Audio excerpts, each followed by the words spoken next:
Lectura del Santo Evangelio según San Mateo. Gloria a ti, Señor.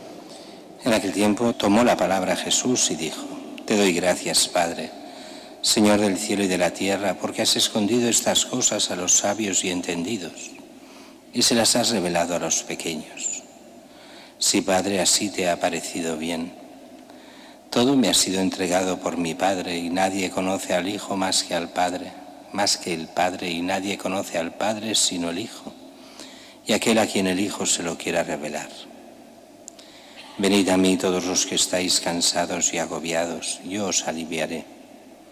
Tomad mi yugo sobre vosotros y aprended de mí, que soy manso y humilde de corazón, y encontraréis descanso para vuestras almas, porque mi yugo es llevadero y mi carga ligera. Palabra del Señor. Gloria.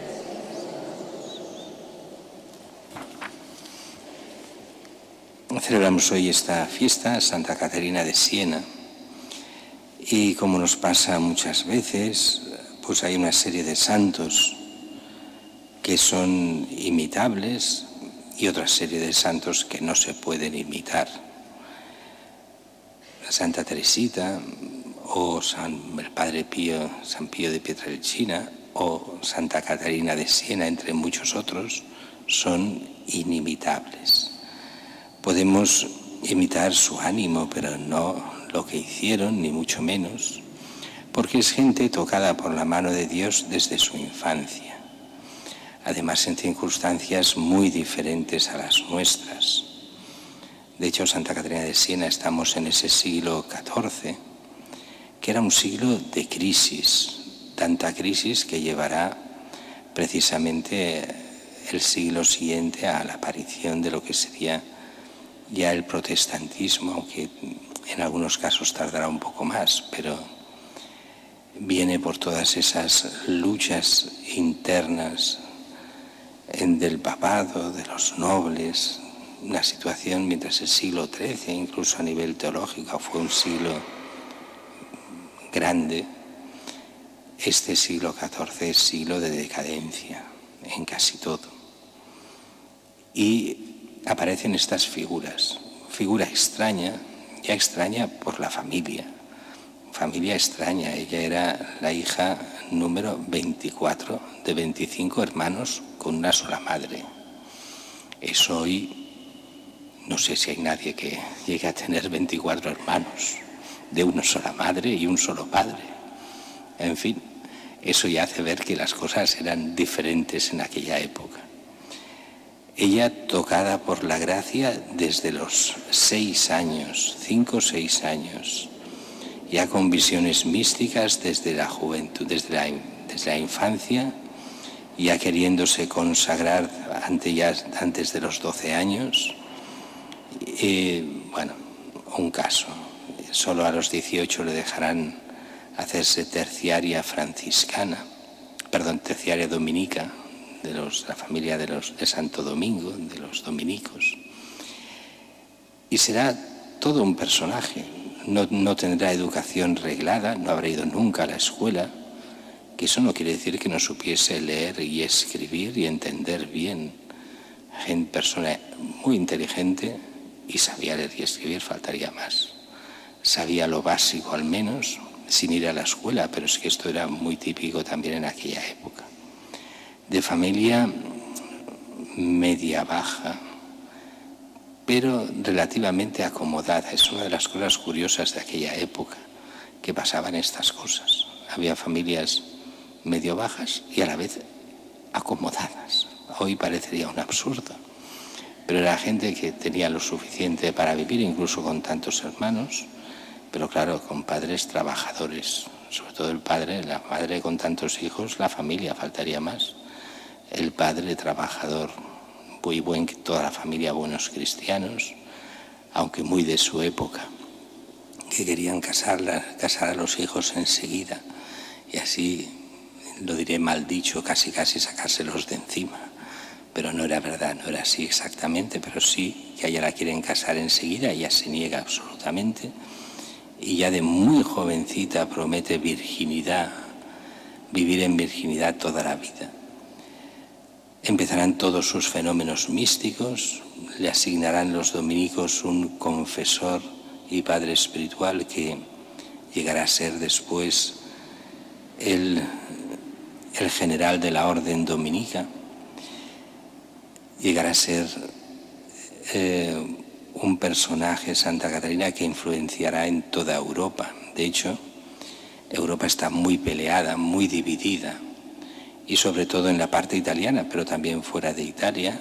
Ella hará de embajadora para buscar la paz. Hablará con casi todos los nobles italianos para buscar la paz entre las diferentes naciones. Italia como tal no existía.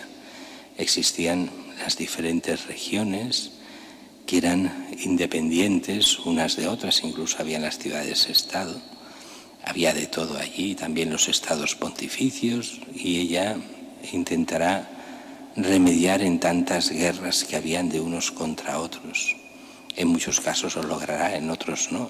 Incluso llegó a ser embajadora oficial de la ciudad de Siena para ir a ver al Papa cuando estaba en Aviñón, para limar asperezas que estaban en guerra contra los estados pontificios. Ella será fiel al Papa, pero también muy dura con el Papa, donde le dirá que debe dejar Aviñón y volver a Roma. Será un siglo muy complicado porque hay varios papas a la vez.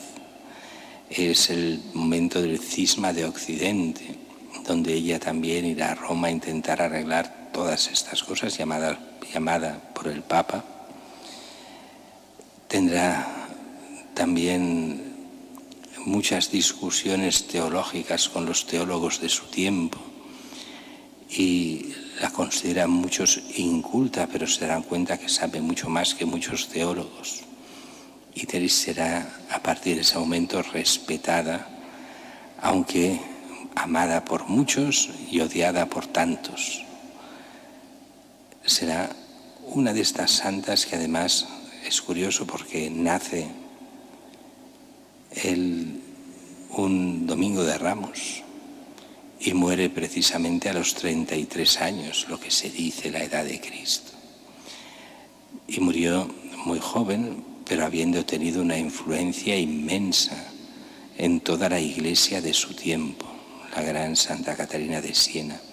Y es curioso porque las lecturas que se nos ponen, primera es: Dios es luz, en Él no hay tiniebla. Y en el fondo, toda la vida es una lucha contra el pecado para vivir en la luz de Cristo. Y nos recuerda que si decimos que no hemos pecado nunca y que no tenemos pecado, somos mentirosos. Por eso empezamos la misa con el acto penitencial, muchas veces con el yo pecador, yo que soy pecador. Pues sí, todos lo somos, pero hemos de tender a la santidad y a abandonar el pecado. Es lo que se nos pide. Toda la primera lectura va por allí.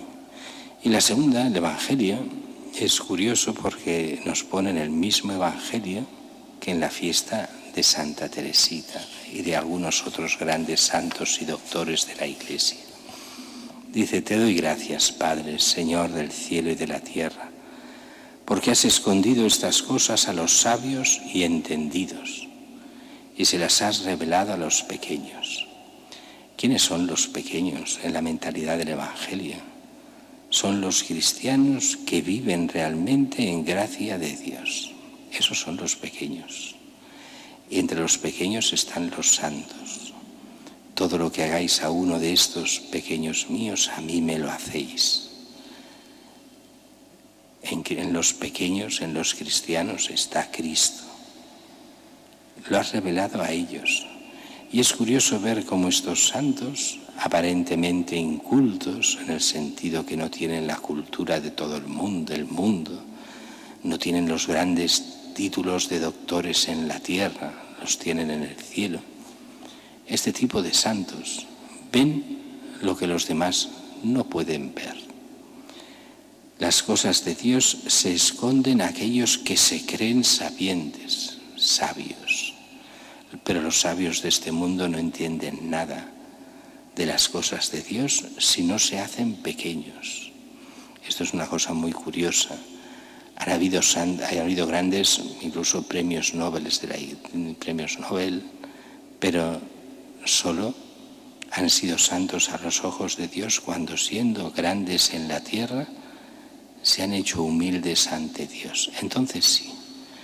Y de esto ha habido muchísimos científicos que se han hecho pequeños ante Dios y han entendido las cosas de Dios. Pero cuando se vive del orgullo, del creerse alguien, del pensar que uno lo sabe todo, entonces se hunde humanamente. Será grande ante los orgullosos, pero no será nada ante Dios.